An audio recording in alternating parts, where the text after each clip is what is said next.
This is Rod, and this is video number 3 on August 25th, 2016.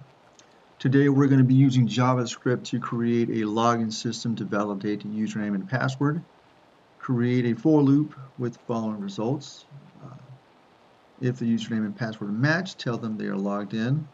If incorrect, tell them they've entered an incorrect username or password. So I've already created a form in advance with an ID of username and ID of password right there, and a button with the on-click event of get info. So those are the three main components that we're going to be using in the JavaScript side, and just wanted to open that up so you can see the button is already there. Alright, so let's begin. The first thing we're going to do is create a array. So we're going to give it a variable name, and I learned it as object people. So you could have called that anything you want. Or your corporation name can go there, or store name, or whatever. Then create the squiggly brackets, and this is where we're going to put the objects. The first object is going to contain two items, one for username and one for password. And using really simple usernames and passwords just for demonstration purposes. Of course, in real life, you want to make them more complicated so that they're not easily hacked. And for security reasons, you don't want to make the password 1, 2, or 3. So username is Nicole, password 2, just for demonstration purposes. And the third employee is Michael, and password 3. So we're finished with the array. Of course, a real array could contain hundreds, thousands of people, but just for demonstration purposes, we have 3 people in there right now. And next thing we're going to do is create the function that basically it's kind of like the engine to make everything go. The function name is getInfo, and we pull that over from this side. So we're going to use a getInfo and the ID username and the ID password to pull it over to the Java side. We need to pull these over basically. So the function getInfo, squiggly brackets, and then we want to create the for loop now. I'm sorry, we have to create the variable first. The username, variable username is going to to pull it over from the HTML side to the JavaScript side, we have to get it by document.getElementById.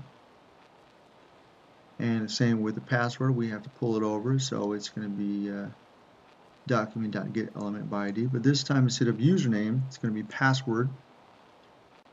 And you always have to use the .value at the end when you're pulling it from a form. Okay, and the next step we're going to do is create the for loop. And the for loop is I equals 0. Then I is less than, and we're going to call this the name of the variable of the array. Object people. The array is named object people, and we put dot length there, so it'll loop through the entire length of the array. And then we end it with I++ as normal. Alright, squiggly brackets, and then we're creating the if statement now. The if says if the username is equals to, well actually if the username that the person entered is equal to the username in the object people array, or whether if those two match, dot username, basically you're comparing the username they entered with the username that we have in there, and the password has to match as well. So if the password they entered equals the object people password that we have in the database, dot password, if those two match, Then, you want to tell them console.log username, you have successfully logged in. So username plus the string, you have successfully logged in. I could have put congratulations on there. And then on a separate line, and it has to be on a separate line, you put return. Because if somebody enters a correct username and password, you want the function to end there. You don't want it to continue to loop through the entire array of thousands of employees. So that's what the return function or the return item does right there. And then outside of the function is where you would put the other, or the last part that says, if they put in an invalid or incorrect username or password, you have entered an incorrect username or password. You can say, please try again. Or you can say, you dummy, or whatever you want. So just double checking that I spelled everything correctly and the syntax looks right. And we're going to demonstrate to see if it works now. So let me open a browser there. And we're going to type in, first check to see if there's any errors. There were none. So the first one was Gina. Password was 1. And it says, Gina, you have successfully logged in. So that worked.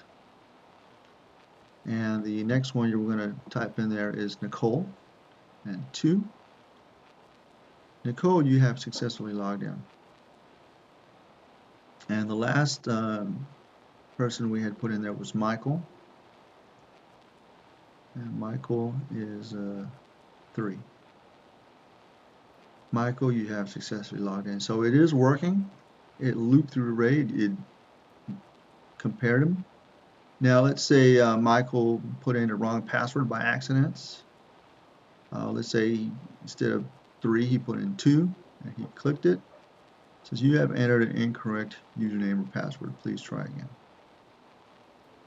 And we'll, I guess just for demonstration purposes, we'll do it with Nicole as well. And let's say she put in a password of 1 instead of 2. It doubled. Let's just put a number 2 on there, but if I cleared it out, it would say the same thing. You have entered an incorrect username or password. Please try again. So as you can see, it works. This is a simple login system that I learned at Codify Academy, and you can use it. Thank you for watching. Appreciate it.